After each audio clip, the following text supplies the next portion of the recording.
And welcome to the PPVG Gamescast. My name is Steve. Rich. Mo. And we are the passionate playing video gamers.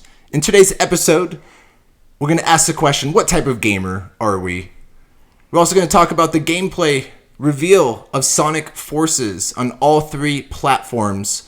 Yes, the Nintendo Switch is getting the third-party support that it needs as a system seller. But we're going to start out on the success of a few new IPs, such as Horizon Zero Dawn, just announced has sold more than 2.6 million units in its first 2 weeks of release. That is great to see for a new IP. Also, For Honor is the top-selling game of February 2017. Another new IP that was very successful.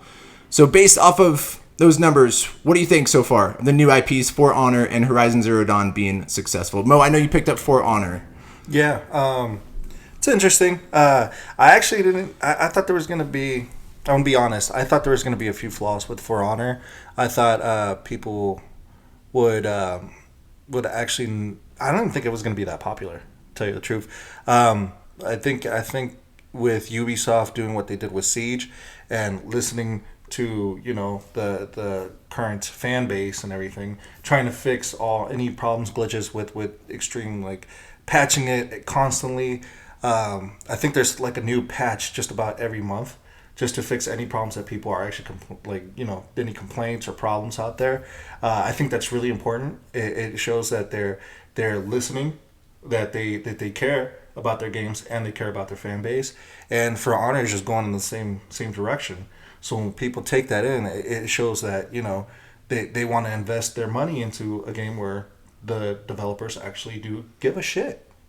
It's really important, and I think that helped For Honor get to where it's at right now. So I think it's really big. It's amazing to me. I love the game. I know the storyline wasn't the greatest thing, but for the multiplayer aspect of it's booming. I mean, people are picking it up, and I guess that's what's interesting to a lot. I think there's a big base for the multiplayer competitively. And I can see it going on to maybe being esports. It just really depends. Or Really? Yeah, I can see that. Because there's 1-on-1 battles and there's 2-on-2 battles. It's 4-on-4 battles. You can make something of that, Just like they did with Siege. Siege is a huge competitive esports game now. So it's really interesting. So how did they sell you? Because it's a new IP, something we never played before. It's a new type of game. How did they sell you to purchase For Honor? For me, I think it was the action. When I first saw the gameplay at E3, I wanted to know more. I was like, okay, this is interesting. They're not saying that, hey, this is a good reality. I know there's a lot of, people are like, oh, well, the female's armor doesn't look like that. That's not reality. It's not real. It's a video game. You have to, they're critiquing where the armor and the boobs. It's bullshit. Yeah, it's like, how dare them? That's not what real armor looks like on females. I'm like, dude, they're trying to make sure that the game's can broken. Tell. The game's broken. That's it. It wasn't something not very immersive. That's all. No, it's not. But it's or it's too immersive. I don't know how to go about this argument. I don't know. I don't make armor for a living, so I couldn't tell you. But the customization options, when I started looking at what they're posting on their videos and so forth, when I started discovering more, I was like, I'm really interested in this, and it helped sell it when they started releasing more and more videos of the deep customization to your weapons, to your armor, to how you make your emblems, to your flags, to what represents you as a person, as a different warrior. I think that's what really sold me. I was like, oh shit, this is my customization, this is my character. Ride him into battle. I was going to buy it until you told me that there's no real single-player campaign. There's a campaign, it's just not long. It's not... You wouldn't buy this game for the campaign. And there's a campaign, but you go through it really quickly. It's like a tutorial. It teaches you each character and what, their moves, their so forth, what their weapons are. You said you could unlock some good stuff too that you didn't have to pay for by finishing the. Yeah. I know that there's people some people do pay to play. You don't have to. It's not something that's It's not recommended. I don't recommend it. I did really good without paying for shit. I just bought the game and boom. Then Horizon Zero Dawn, I know that's a game that you and I wanted to pick up exclusive to the PS4 just for timing wise because Zelda came out the same week. Yeah. I chose Zelda over Horizon, but I will be picking up Horizon after Mass Effect, after I beat Mass Effect. So again, a new IP, how they introduced it at E3 and how they reintroduced it at PSX. I'm just really excited for open world, robotic dinosaurs. As Rich, you were talking about game trailers. How did they describe Horizon Zero Dawn? It's honest trailers. Oh, honest trailers. They were saying, oh yeah, this is Tomb Raider with metal dinosaurs. So we kind of get the gist. That's what they were saying. Yeah. And Rich, if you had a PS4, would you want to pick up Horizon? Yeah, the buzz behind it, the ratings, that's the kind of thing that would interest me. I like those kinds of games. And you're a storyline guy too, so Yeah. I mean, it has a deep storyline behind it from what everyone is saying. So that's what interests me is that storyline. I want to see what happens. I want to uncover the history of what is actually going on, which I think that's pretty cool that they build a whole lore behind it, and that's cool. It's just great to see new IPs actually be successful and sell a lot of units because it's hard. Because again, we're very sequel driven. Yeah. Like all the games in the fall, all sequels, all known properties, all games that we played before. So it's great to see something new. And that's what intrigued me about Horizon Zero Dawn, a new open world game. It looked intriguing. The storyline, find out more about that world, the gameplay, all the video just looked incredible. Same with For Honor as well. How they sold it. I know I read it was like a fighting game, but not really a fighting game with the mechanics. There's some strategy to it, so it reminds me of paper rock scissors, kind of like if there's a specific direction that another player is doing, you can counter block that direction, but you have to be quick. You have to pay attention to the form that character is taking, and then strike yourself. There's openings for any type of strike. You have each character has their own abilities to help you, make progress. It just really depends on if you're paying attention or not. So they were both successful, For Honor and Horizon Zero Dawn. So what do you think would be the next big IP that is released?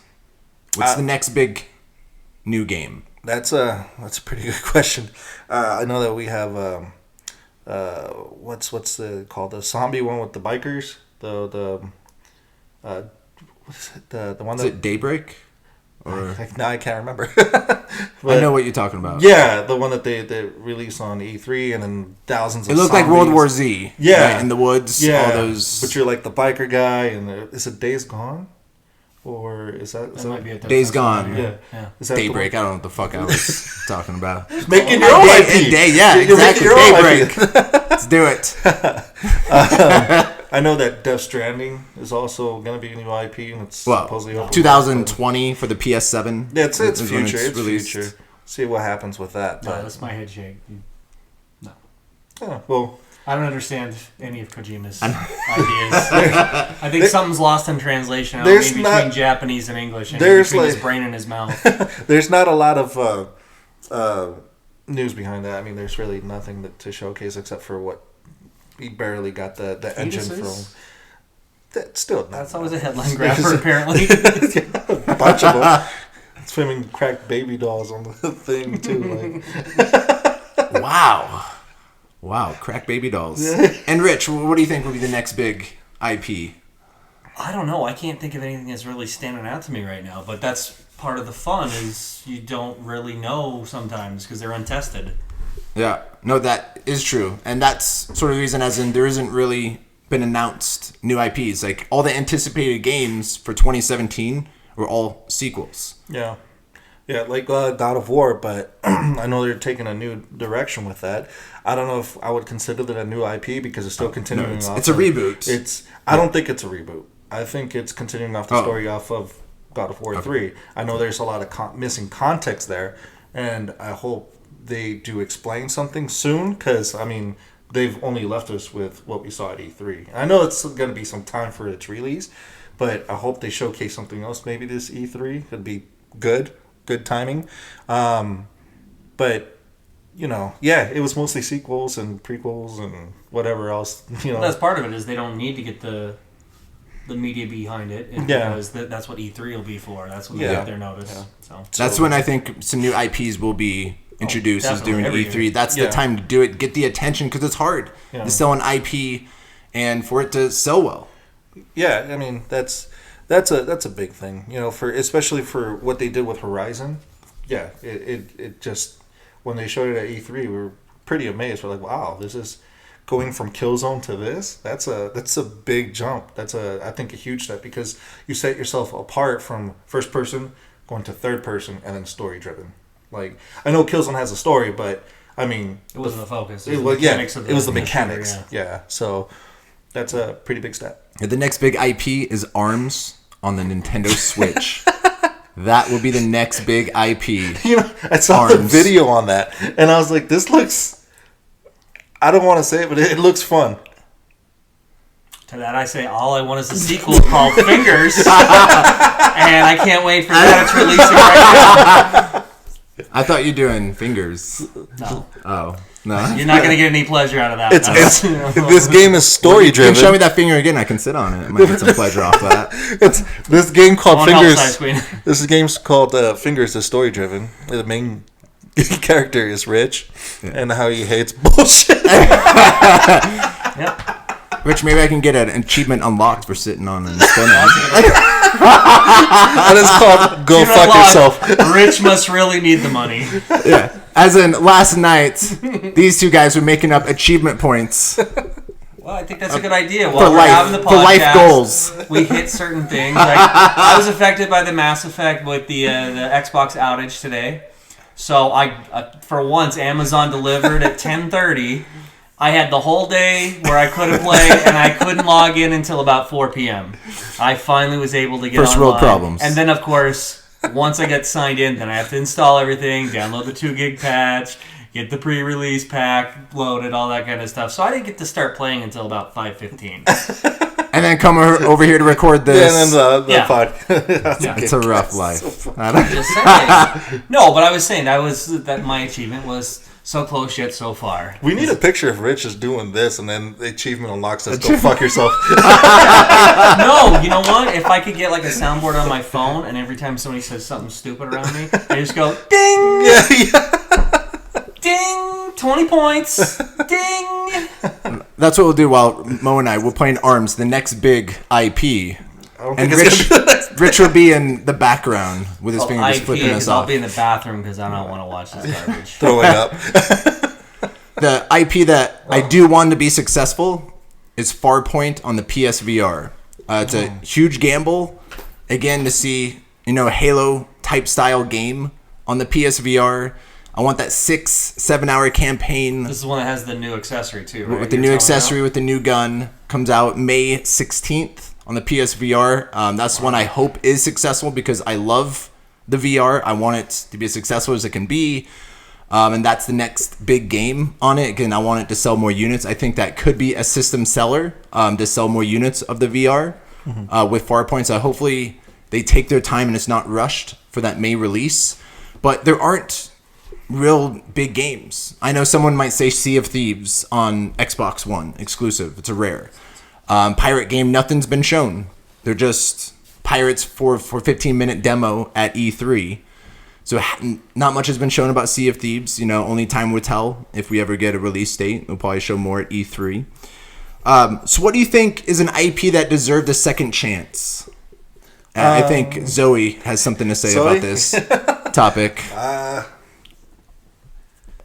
I really don't know at this point. So there hasn't been another game that you didn't wish had a sequel to it? Not off the top of my head. Rich. Okay, so I got one that I don't know for sure, but they have announced something. But what they announced is next year they're going to announce something, and that's the mashup between Square and Marvel for their little Avengers initiative that they're working on. We don't know what it is, we don't know what form it's going to take, what type of game, what characters are involved. Is it part of the MCU, the comics, a new continuity? But I think it's a good idea because the Marvel games have... Not all of them. Avengers Alliance was really good. Some of the fighting games, the X-Men Legends was really good. Man, I think there's a fight going on right now in the background. I don't think my dog liked that idea very much. They're doing their own Marvel. So you said next year Yeah, they said they're going to announce in January 2018 what their intentions are. So they had a whole press day like a month and a half ago, Marvel and Square, where they basically showed a CGI film of like Cap's shield broken and Iron Man's helmet cracked and Mjolnir, Thor's hammer, just, busted apart, like the handle's broken off and stuff. And you can hear a female voice saying, we've got to put it back together or something like that. Don't know who that character is, what it's in reference to, what the context is. Right. But Square and Marvel, it seems like it could be, and you understand, like a Kingdom Hearts kind of mashup, or at least a role-playing game done by Square with all Marvel characters. I completely forgot about that trailer. Yeah. It was just and they made a whole press day about it. Everybody thought like this might be the announcement for Phase 4 of the movies, and it wasn't. Yeah, that's pretty interesting. I completely forgot. It was like it wasn't like a long trailer. It was like 20 seconds. 20 seconds, yeah. And they just showed all that stuff. And it was just a proof of concept kind of thing. It was not even any gameplay. You don't see any actual characters. There's no title. It's just like unannounced Avengers project. Yeah. More information coming in January 2018. But considering how much they have dropped the ball on that, considering how big Marvel's become in the entertainment industry, and the potential that they have with those characters. Remember, that's the one place other than the comics where they have the rights for all the characters. They can put Spider-Man in the Avengers. They can bring in the Fantastic Four. They can have Wolverine in the X-Men. Deadpool. They can have all of them in the same world and interact and play and build their own world, and they don't have to be held up by the movie contracts. What is it? Deadly Alliance? Kind of like that, too? Remember that? Avengers Alliance, yeah. Yeah. But, no, Marvel Alliance. Marvel Alliance. I'm thinking the Deadly Facebook Alliance. game, Avengers Alliance. Yeah. I used to play that too. Yeah, but no, Marvel Alliance, and there was the two games there. So damn cell phone games. Civil War, yeah. Yeah, and that was an interesting, spin off of those games too, because they just created a whole, like, they took the actual stories from the storyline. I wouldn't mind seeing their that own thing, yeah. I wouldn't mind seeing and they that had too. branching where you could make choice A or choice B, and affect the ending you got to. That's pretty cool. And also the online gameplay on that, with doing the whole storyline with friends online as a co-op, was really interesting too. That really sold me. Yeah, one game I might probably be in the minority is Rise, Son of Rome. It was an Xbox One launch title.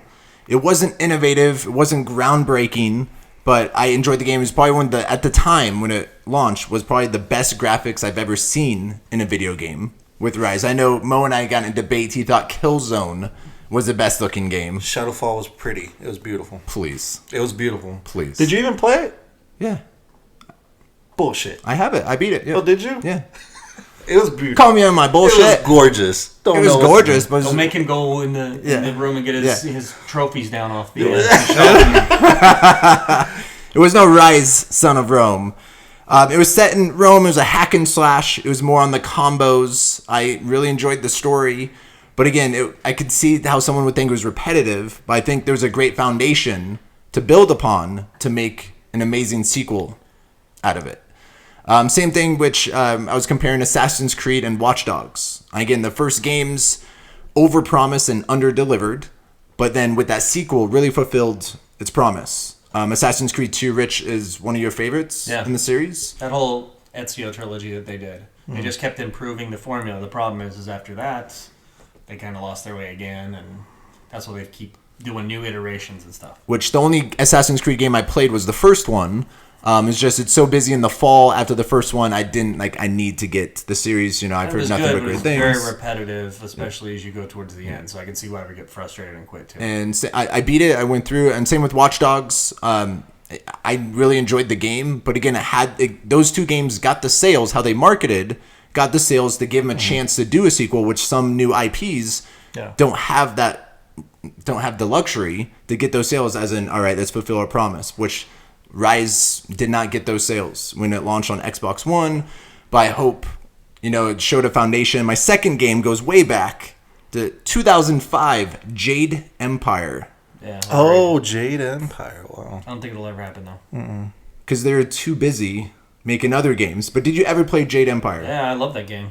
BioWare? Yeah. BioWare. There was the game sandwich between Knights of the Old Republic. So they did Knights of the Old Republic, the first one. Then they went to Jade Empire. After Jade Empire, then they went to Mass Effect. Yeah. So sandwiched between one of my two favorite games of all time, KOTOR and Mass Effect, the first one. But Jade Empire was, I thought, an incredible game. The one thing I loved about it more than KOTOR is I don't like turn-based, which KOTOR wasn't really turn-based. It was turn-based in real time. Yeah, you could do either or. I mean, you had an option. Yeah. But Jade Empire wasn't turn-based. And you could switch your action-oriented, switch your styles. Yeah. You get weapons, you get magic. I understand why they haven't revisited because they've been so busy with other properties that sell very well. IP. They did announce a new IP by March 2018, I think, by the end of their fiscal year. Okay, yeah. But if they ever get a time to go back, Jade Empire is a game, especially on the PS4, Xbox One graphics update, get a new story. Yeah. But I really love Jade Empire, but I understand why they didn't go back to it because they were busy with Mass Effect. I don't know which team does it because I know they do Dragon Age Inquisition. They've done a few Dragon Age games, so I know BioWare has been very busy doing other games and being successful. But I love Jade Empire, and we didn't get a sequel. Mm-mm. The way I thought it worked is it was kind of the KOTOR team kind of split, but then part of them went towards Dragon Age, which is why you still have those elements. But the fantasy fans did that, which is Jade Empire. The sci-fi fans went for Mass Effect. Don't know for sure, but I'm sure there was all kinds of different shakeups too. But. So I think Mass Effect was a blend of Jade Empire and Knights of the Old Republic.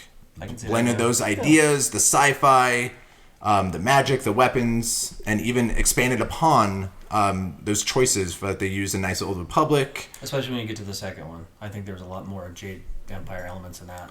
Yeah. So that's one game I wish does have a second chance of Jade Empire. Maybe someday they will revisit. Hopefully.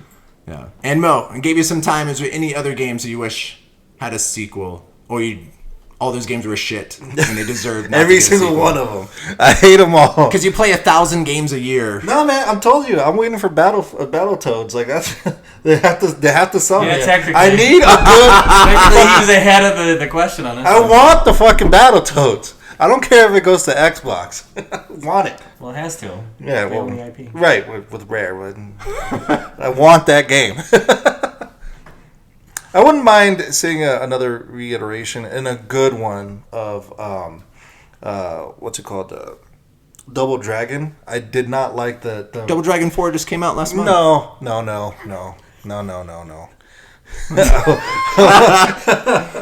Or River City Ransom. Where I want to see a new River City Ransom. Nintendo could actually, because that was a Nintendo game. Yeah. Wouldn't they if they brought that back? That would be a hit on the Switch. Another Final Fight. That would be awesome too. Capcom has that. They put those characters in Street Fighter now. Yeah, they did. Hagar and everything, but yeah, I would like to see those. A rebuild off of those classics: Final Fight, Double Dragon, River City Ransom. I would love River City Ransom for the Switch. An actually a good action game, beat 'em up. Would be good. I'm calling it. Battletoads would be a launch game for the Scorpio. All right. And guess I'm going Scorpio. Scorpio. I'll be happy.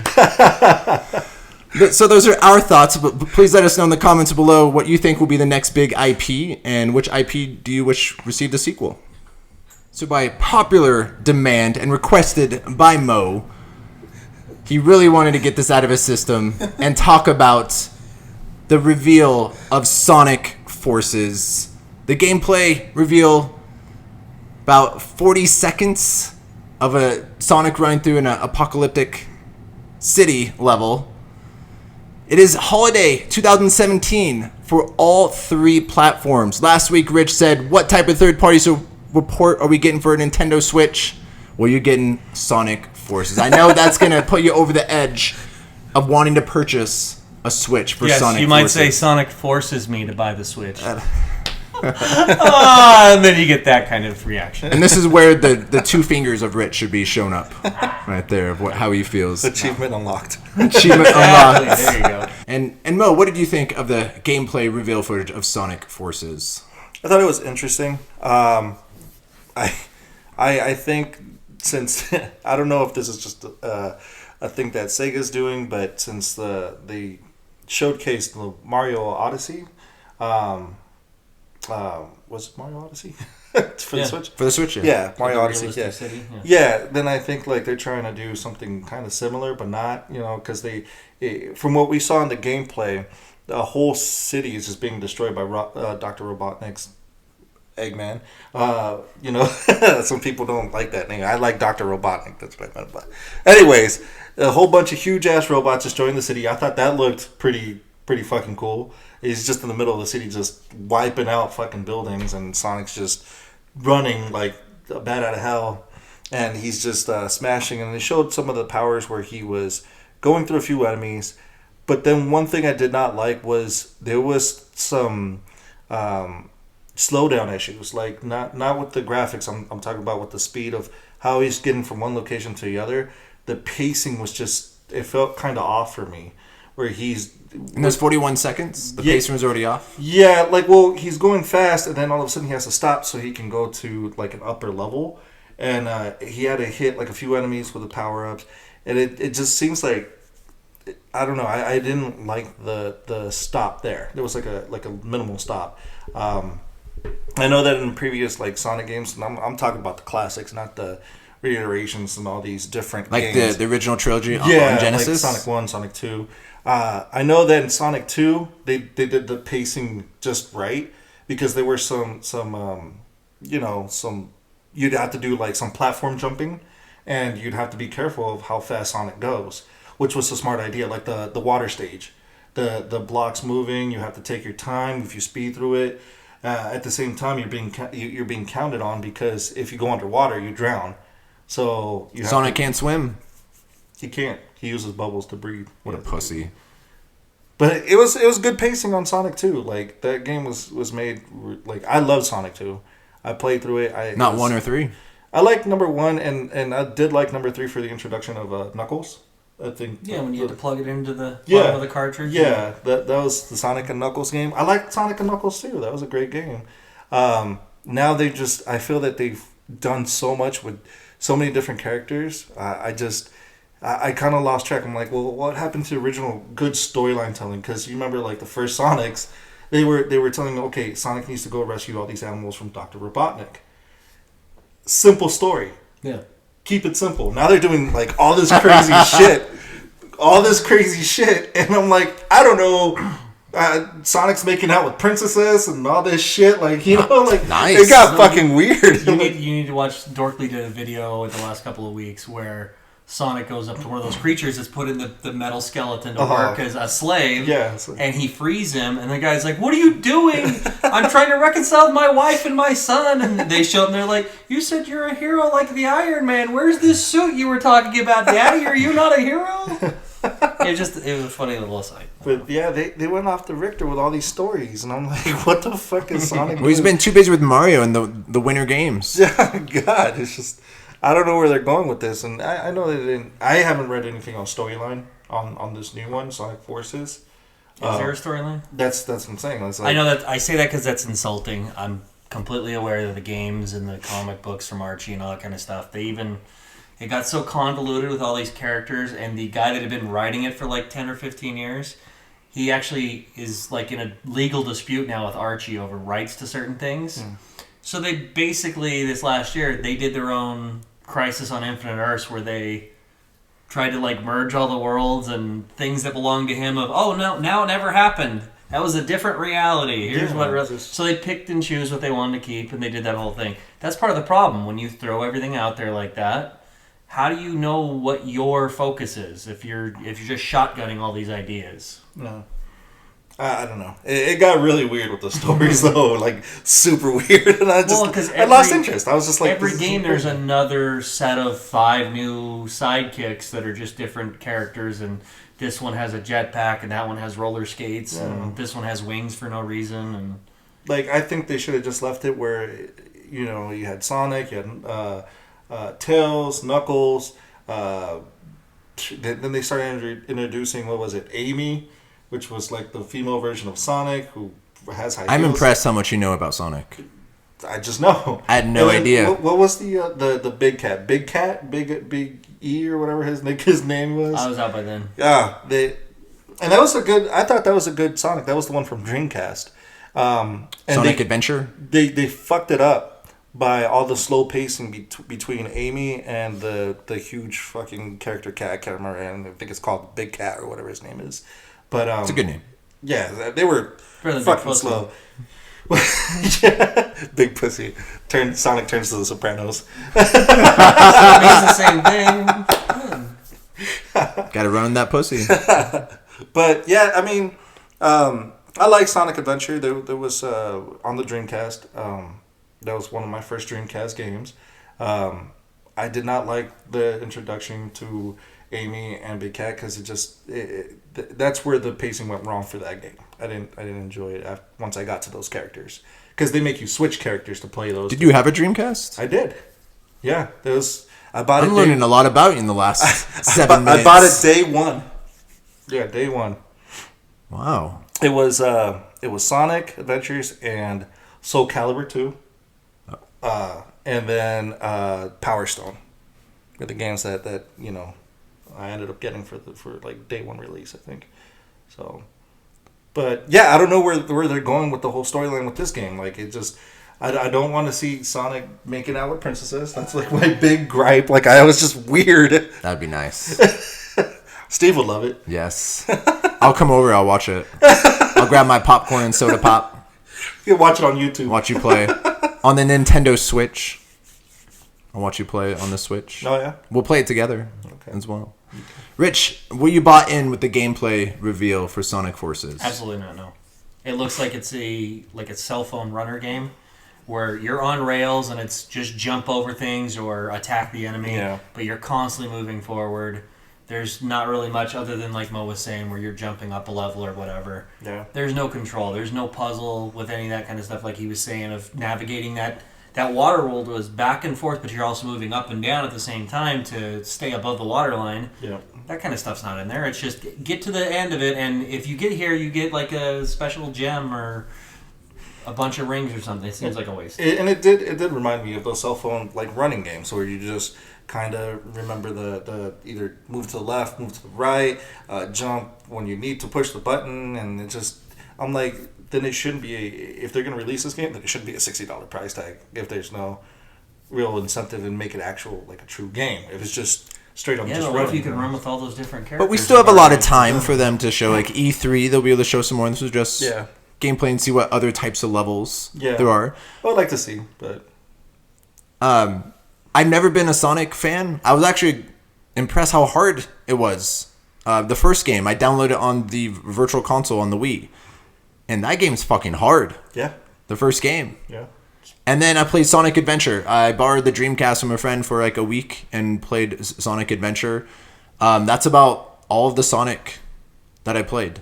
Every time a new Sonic game comes out, I always read, we're going to do Sonic justice. We're going to do it right. Sonic is back. And then nothing. Yeah, they've done a real disjustice actually to the games. It's crazy that after Sonic and Knuckles, it just started just downhill from there. And I don't think Sega's been able to come back from those Sonic and Knuckles games. Because that was the last one that I remember being actually good. Yeah, I'd agree with that. Yeah. So what do you think is the legacy of Sonic in video gaming? Just in video games? Just in general? In general. I think back then he had a really good following. I think people enjoyed some of those games. I think they enjoyed how difficult it was, but if you spent enough time on it, you would learn the level eventually and do the cool things like the whole run around loops, the jumping platforms, even the boss fights were creative, And I think it's lost a lot of that luster, that whole thing that just makes Sonic Sonic.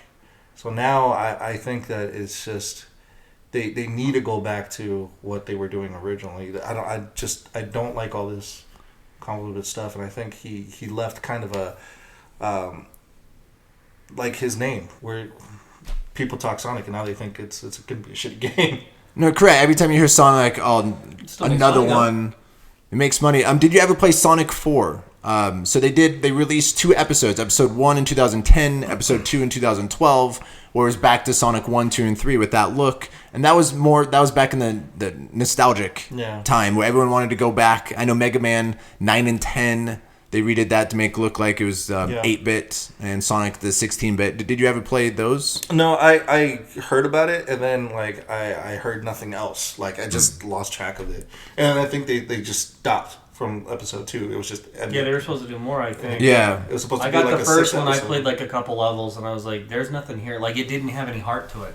Oh. It looked familiar, but there was nothing. It was just dead behind the eyes kind of thing. There Yeah. was nothing there. Yeah. What type of experiences do you have with Sonic? Which games did you play? Would have been 1 through 3 and Sonic and Knuckles, and then I played the Sega CD.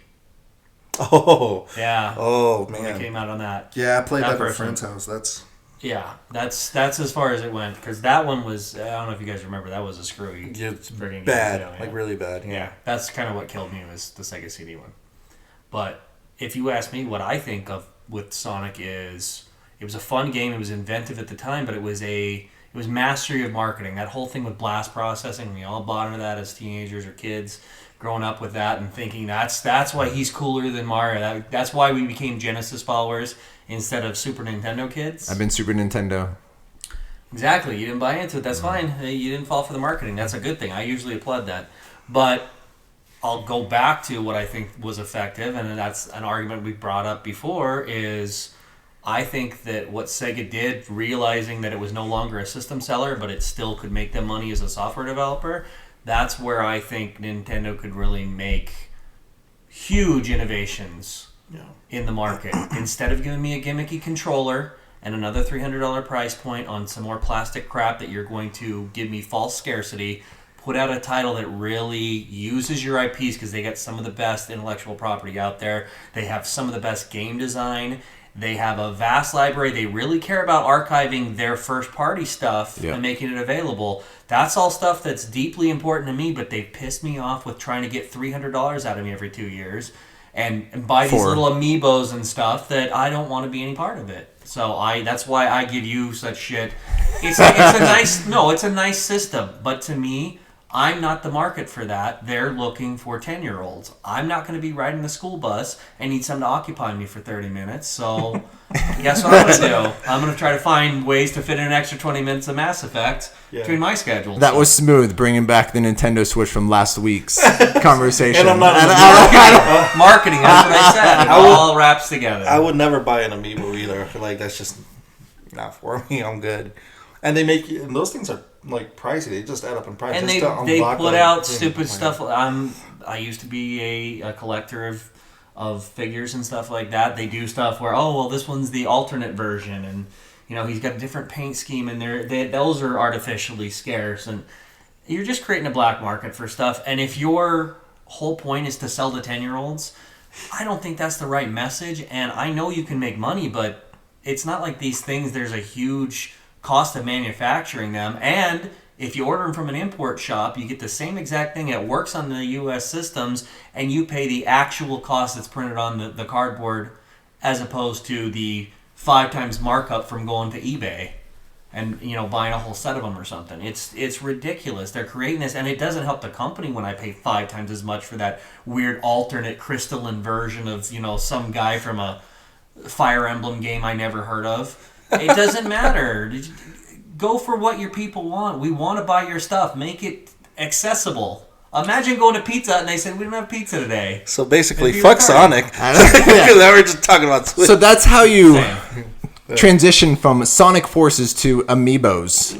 No, my point is that they, at least, as much as we don't like what they've done with the story and stuff, they found their niche and they followed it, and it's kept them afloat, hasn't it? Name some other Sega Who are we titles. talking about? Oh, Sonic. Name some other Sega titles that are really keeping them afloat.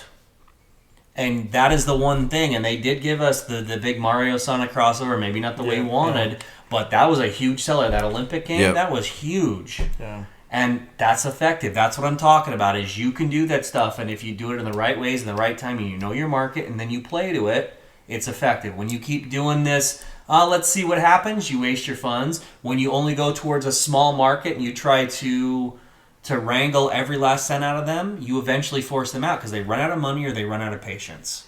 And that's the problem you have. Yeah. You need to speak to people, but you don't want to speak to just everybody. You do want to craft the message, but you don't want to be so specific that you're excluding other people that are saying, I've got money too. Take my money. That whole Fry meme. Take my money. Yeah. Okay, how do I do that? And that brings up like a good question. There's not Sega just kind of, where are their IPs? The only one that is out there that I'm enjoying is Yakuza, and they do have like some mini games that you can play. They're classic Sega games inside of Yakuza, because they have like Sega Worlds, inside of Japan, to kind of model it after Japan, and they do reintroduce some of the Sonic games, and you can play these games inside of Yakuza, but those are like the only IPs that are holding them afloat, because Yakuza is top selling. Like in Japan, it's big. Yeah. Here, doing the crossover, when they bring it over to the States, it sells good. The reviews are great. If you bring up the Yakuza reviews, no matter which game it is, it doesn't score anywhere below an 8. I can guarantee you that. And storylines are great, but they can't just rely on these two IPs. They got to start, coming across, so people actually have. They talk about Sega, and I know they went into a merger with Atlas, and Atlas makes incredible storyline driven games. So that kind of, makes me happy. But unless they kind of do like a Microsoft with BioWare and start gutting them, and then now all that can happen too. Yeah, and that can happen too. Which I hope, please, Sega, don't fuck up that. Don't fuck it up. Atlas is too good to get rid of. Don't fuck up what? Their business merger with Atlas. Oh, okay. Yeah, because Atlas makes some great games, like just storyline driven. They're anime based games, but they're great. I have no idea where the fuck this conversation went. Are you saying we could have used some more Sonic focus? So that is our take on Sonic Forces gameplay footage, Amiibos, the Sega Atlas merger. That is our take on those topics. It's a big fucking stew. Just don't buy the Switch. That's all I'm saying. And please let us know in the comments below what you felt about the gameplay footage and the legacy of Sonic in video games. It is that time of the Gamescast where we ask the question of the week. And this is a first world problems question, especially with Horizon Zero Dawn, Legend of Zelda Breath of the Wild, and Mass Effect Andromeda being released within 3 weeks from each other. So my question to you is, what type of gamer are you? Are you a completionist? Do you try and play as many games as possible? Do you just beat the games?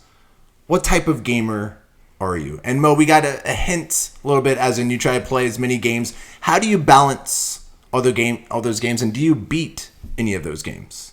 I do beat all the games that I start. Some take me a little bit longer than others. It really depends on the game. For instance, Final Fantasy, which one? The one that just came out. 15? Yeah, I still have that one sitting. I'm barely into like chapter 3 or so.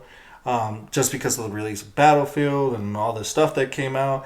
Which was your game of the year? Yeah, I love Battlefield, and I'm still playing it, but as far as storylines go, right now I am doing a lot of the storyline games between Zelda, Yakuza, and I'm going to jump into Final Fantasy again just to get it going. For me, it really depends on the day and how I'm feeling and the pacing. That's how I base off what game I'm going to play that night. I do this a lot where I'll start a multiplayer game and I'll just play a few rounds because I get a lot of invites online. Aren't you the popular one? It happens.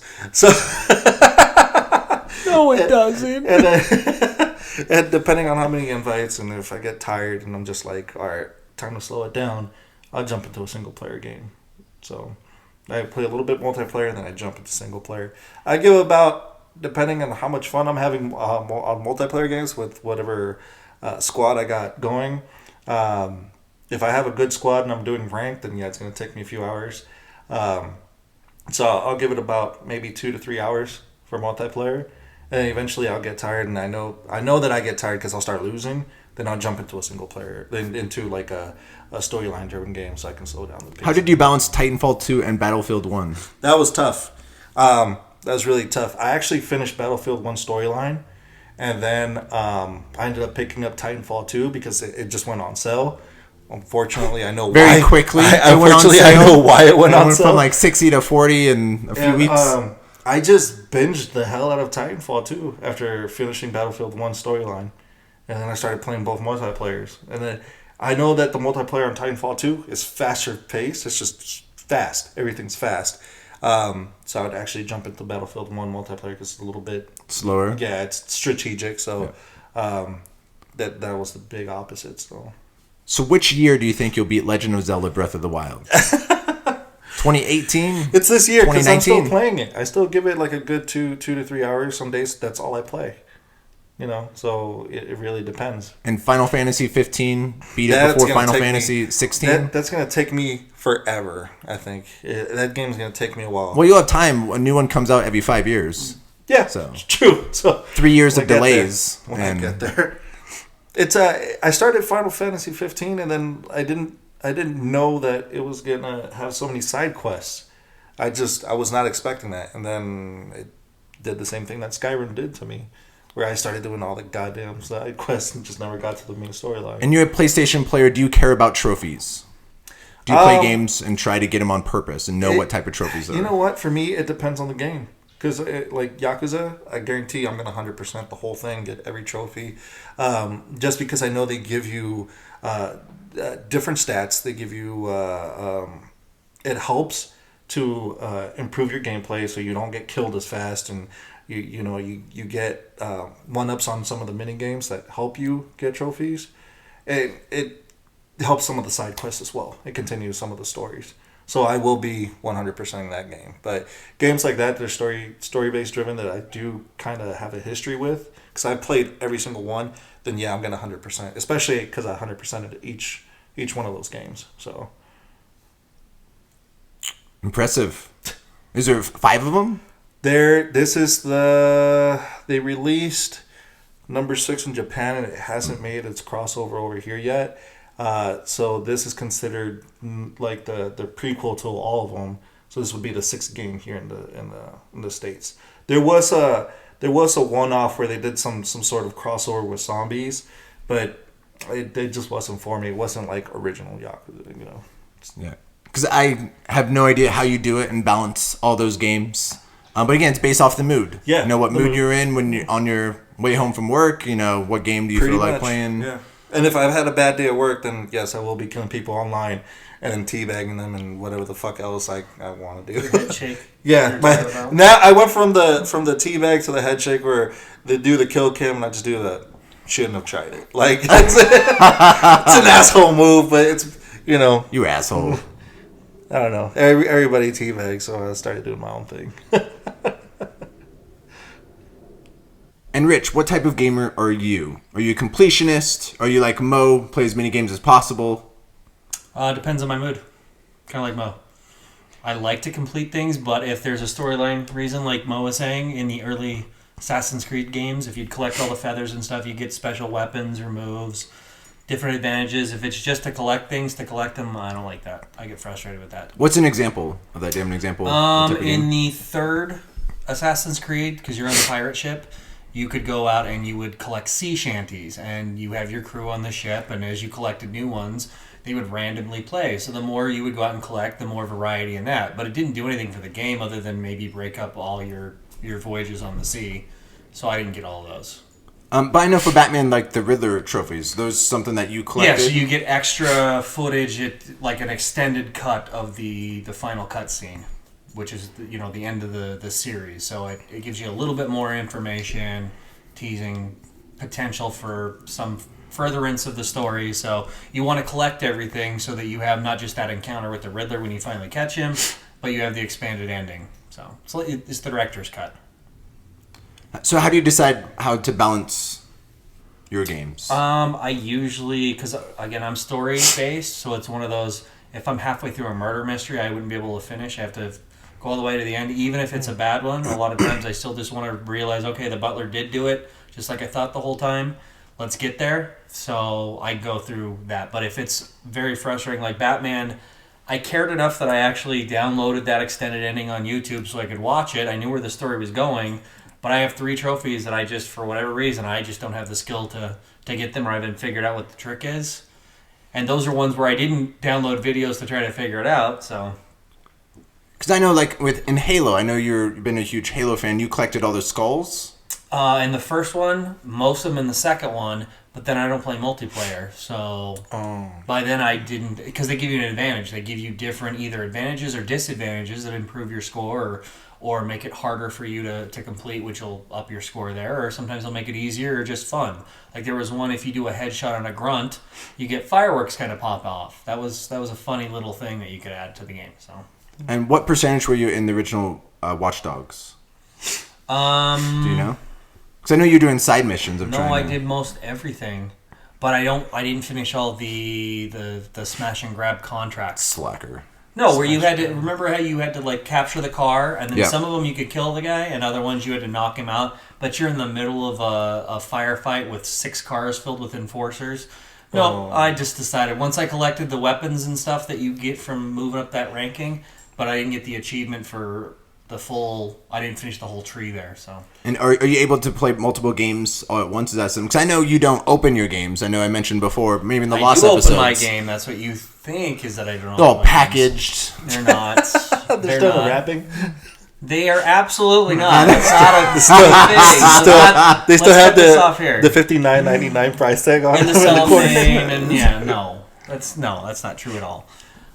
What is the truth? No, but I have the stack of the games that I want to get to, but I shuffle what I'm going to play sometimes by mood, or things like Mass Effect. If I'm really enjoying Shadow of Mordor, I'm about 30% in. But guess what? I'm going to play Mass Effect, so I'm dropping it, and I know I'm going to have to pick up and get back to the rhythm of fighting a group of orcs. But You have until August. it doesn't matter. I'm still going to have to pick up that whole technique again, because it's going to be minimized as I'm playing through Mass Effect, and I might even play through it twice. I want to see what the story is for both of the Ryder twins. I want to play it more straight-laced and then more casual, where you're, I guess the Renegade is how we would refer to it if it's the original trilogy, but I want to try both of those. I don't know that I'll do them back to back, but it's an idea. And you still play games for achievements. What is your achievement score? I think 75,200, something like that. 75,200. Right around there. Do you play games specifically to get achievements? No, I'm not a whore. No. That's what it's referred to as an achievement whore. That's what you're referring to. No, I've never gotten one of those. When the first round of achievements came out with the 360, I think one of the big ones was for like Avatar, and it was you just spam the finishing move or the third special attack or whatever, and you do that, and if you do that for 15 minutes, basically you go through the whole thing, and 1,000 achievement points. You look at my list, you're not going to see that on there because I didn't get it. I'm aware of it, didn't do it. But I was one of those guys that when I could pick up a game cheaply, like I bought those Burger King games when they were doing that whole thing. I didn't get all the achievements off of them, but I went pretty far until I got bored with how crappy they were. For like 20 minutes? Or? Yeah, pretty much. But you could, if they would give you, like, I think it was like 300, I probably had 100 on each of those 2 or 3 games that they put out. There was like a go-kart one or a bumper cars or something like that, and then one was like a stealth game, and then a fighting game, so... It's all based off your mood. Yeah. For me, as I mentioned before, I am a one-game kind of guy. I don't cheat on my games. I focus all my resources in one game, beat it, go to the next. I don't buy my next game until that one is completed. I know I mentioned before, maybe in the lost episodes, maybe we'll post those sometime. The lost episodes. The lost episodes where I mentioned... No, this is episode 3. I don't know what you're talking about. I have no idea what I'm talking about either. That's why they're lost. So you're a one-hit and quit, huh? I'm hit and quit. That is true, actually. I'm hit and quit. I never play the game ever never again. sell back games, though, either. I do not. See? I have my collection of all my games since... What about you, Mo? Do you sell back? No. Me neither. No. We're just hoarders. I We're game hoarders. I like to keep good classic games. That's my thing. What about the bad games? You keep those, too, though. What? I haven't had a bad game that... All the experiences that I bought have been good. When I was a kid, when I was younger, yeah, I had games because there was no great reviews or anything on those games. But those were probably... You didn't have a Nintendo Power? No. No, I was waiting for a Nintendo Power. What the fuck are you talking about? It's all about Nintendo Power. What about strategy guides? Do you guys use strategy guides for your games? No. I think the last strategy guide that I bought was probably Skyrim because it was practically free. That was about 1,000 pages. Yeah, it was practically free. So I had the Skyrim strategy guide. That's the same one I got. But I didn't even I didn't pay full price. It was like a good $5 or something because of my points or whatever, and they utilized that. So I didn't even. I was like, okay, yeah, sure, whatever, throw it in there. That has to be the last strategy guide I bought. I was thinking about picking up the one for Dark Souls 3, but didn't get around to it. And I like to discover things. So. And Rich, are you strategy guide? Did you buy one for Mass Effect? Yes, but I don't get it until Friday because of shipping. Yeah. Wow. So you get your game and no strategy guide. Well, and I'm going to play through it multiple times, so that is one of those things that there's going to be things that I missed or a quest or an item or something. Tell me that. I'm more into the maps. A lot of times you can get a lot of information off of that. But if it comes to gameplay technique and stuff, like I said with the Batman game, I know there's game walkthroughs that I could watch to figure out how to do those Batarang things that are stopping me from getting those 3 trophies. I won't watch them because I'm trying to figure it out. That's part of why I haven't finished it. Yeah. I know it's out there. I just don't do it because it's not that I think it's cheating. That's not where I get the excitement of figuring it out. I want to be able to solve that. Where a lot of times these role-playing games, there's some weird character you didn't realize. You pass him the first 3 days of the story, and then on the 4th day, all of a sudden he's got a quest. But there's no icon to kind of let you know that when you talk to him this time, he goes, oh, by the way, I was going to mention, I got this fetch quest for you, and it leads towards the Master Sword or whatever. You know, a game like that did that a lot was Bloodborne, because sometimes you would go into a certain location, and the character would just ignore the fuck out of you until you did a certain thing. And then then all of a sudden, there you are, traveler. Yeah. And then all of a sudden they're like, okay, I'll talk to you now. You're worth my time. Yeah. But then Bloodborne did it so differently that where you actually would end up in 2 places. You would end up helping them. You would have 3 different things would happen. You would end up helping them, and then they would give you their armor and their weapons and so forth, or you would end up fighting them. And then it branches off into a whole different storyline. And that was pretty good with Bloodborne. But yeah, that's same thing that you're talking about, just what happened in that game. Yeah, the games I get strategy guide for are the RPGs, such as like The Witcher 3, Fallout 4, Legend of Zelda Breath of the Wild, Elder Scrolls, Mass Effect, Andromeda. I'll get strategy guide. Obviously, these are half of my strategy guides that I have on the wall. But me, I've always been like this, just one game at a time. I just want to play as much as I can, and then I never play it again. I put it in, but I still save them. That's what I did with Legend of Zelda, with Breath of the Wild. I've been playing a lot of that in the last 3 weeks. I'm at the end. I just got the Master Sword. I'm in time. My deadline was to get it by... I know a deadline. First world problems, right? Wow. It's a rough life. I set deadlines for myself with video games. It's another job in itself. I'm going to fail. I'm going to get fired from the boss and not hitting my deadline.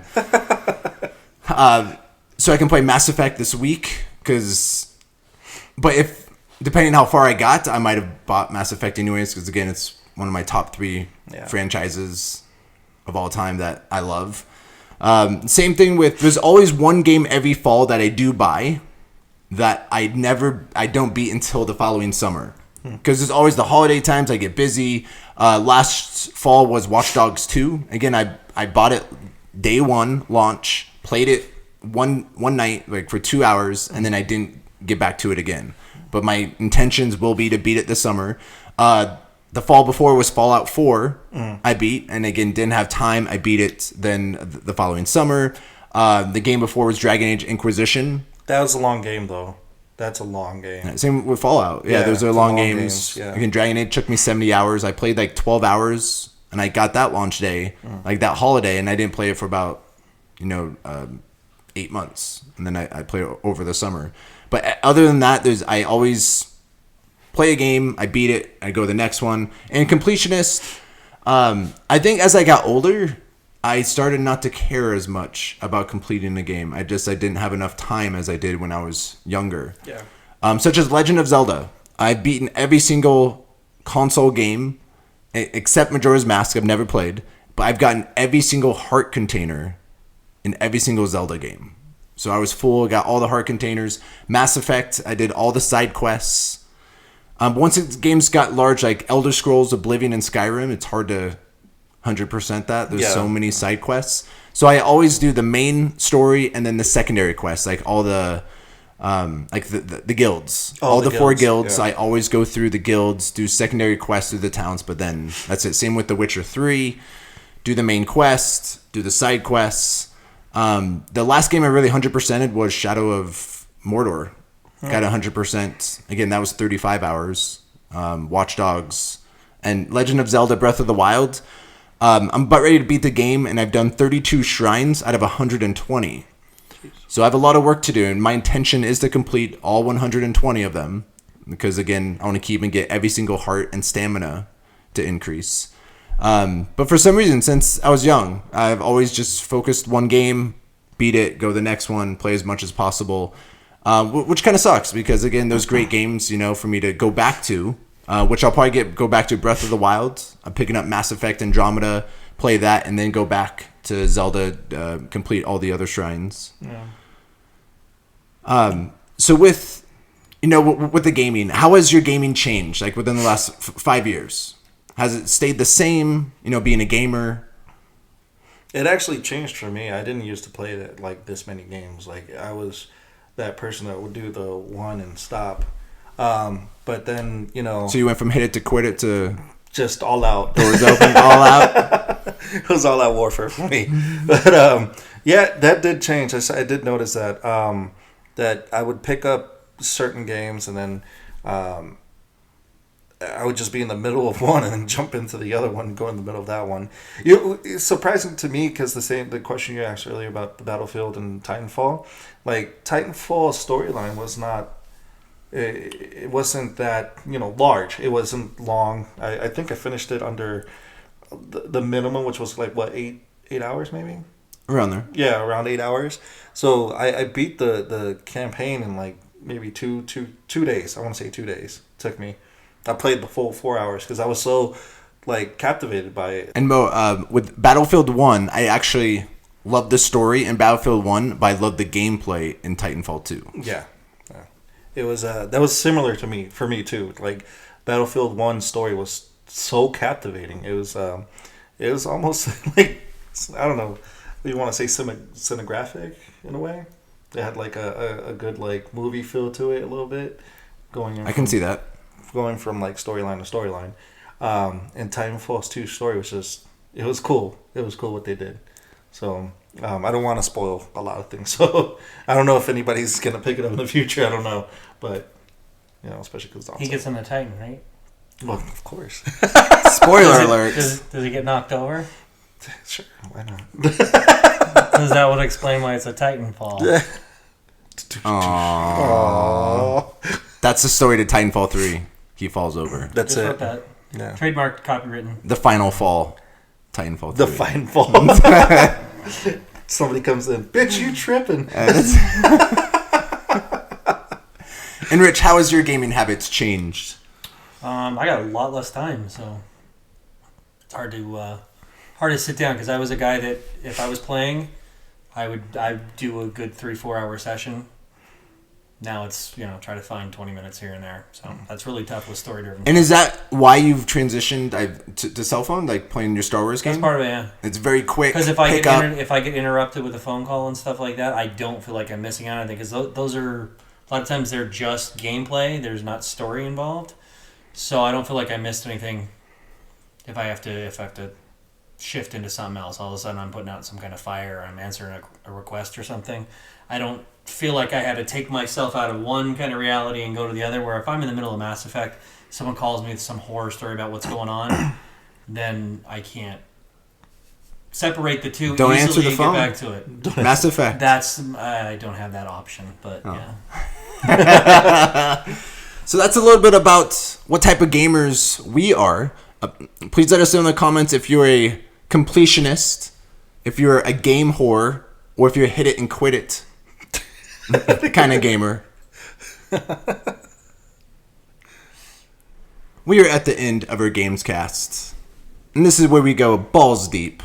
This is where we let you know what games we'll be playing all week long. Starting with Mo, what games will you be playing? I'm sticking to 2 right now. I want to jump into Final Fantasy 15, but it's going to be Yakuza 0 because I'm at some good parts right now, and Legend of Zelda. And Mo, how far are you with Legend of Zelda?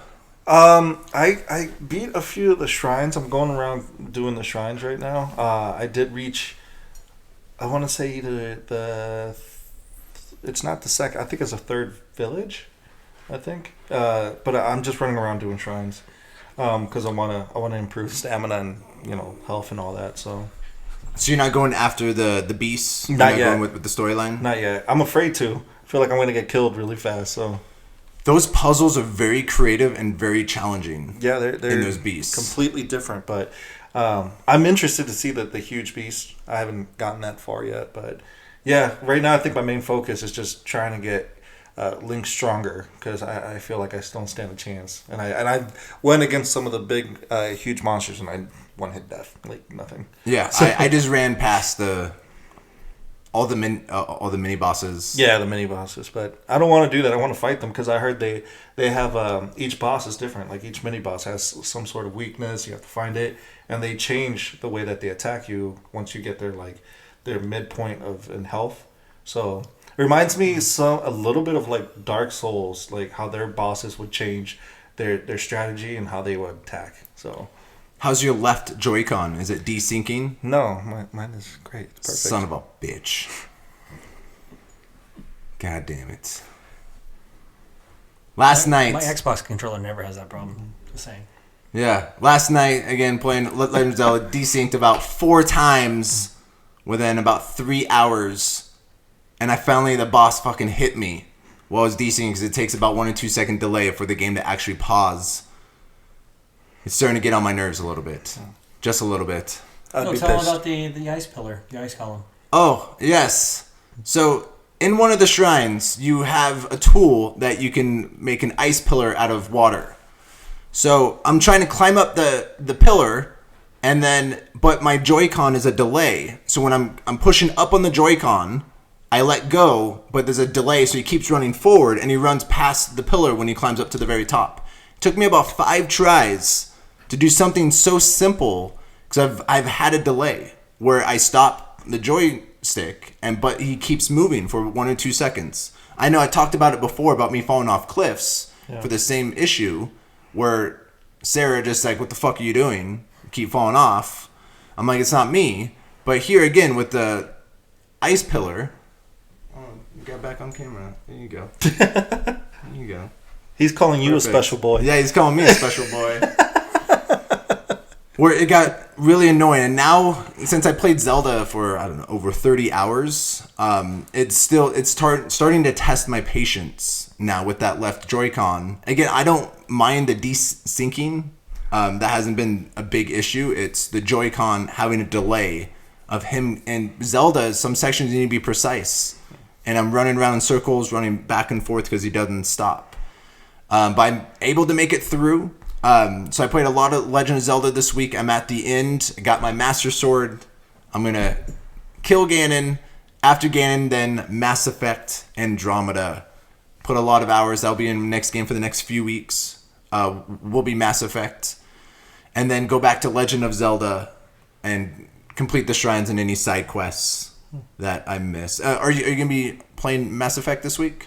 Not this week. The games that I have currently on my hard drive is completely full. I had to delete Titanfall 2 just for the updates on other games because PlayStation unfortunately makes it so you have to have 50 gigs to update games. So I had a lot of updates this past week where, it was Yakuza, Battlefield 1, and I know Battlefield 1 is going to have that big update due to the release of that new DLC for the French army and so forth. So I know that was going to come in, and I didn't realize I didn't have that much space. So I want to buy an external hard drive before I continue to buy any more games. So I'm investing my money in that. Which it's not too bad. It's just... You have so many games. Can't store it all on your PS4. I know. Shit. And Rich, what will you be going balls deep in this week? Mass Effect. Mass Effect.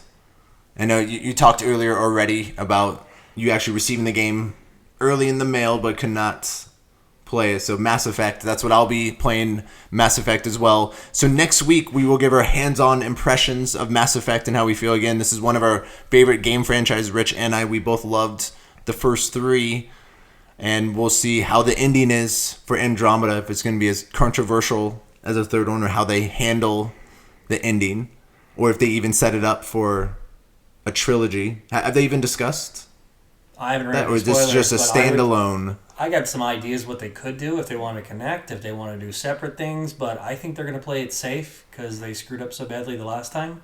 So I think they're just going to give you the saccharine sweet ending that's filled with hope, but you get the hint that maybe there's more, but not a cliffhanger, not a we've got a bigger threat that in the next game you'll face them, but they'll expose that this is you're in a brand new galaxy and there's some new things to see if you come back the next time. So those are the games we'll be going balls deep in. And that is our episode. We just want to say thank you for watching, and we will see you next week.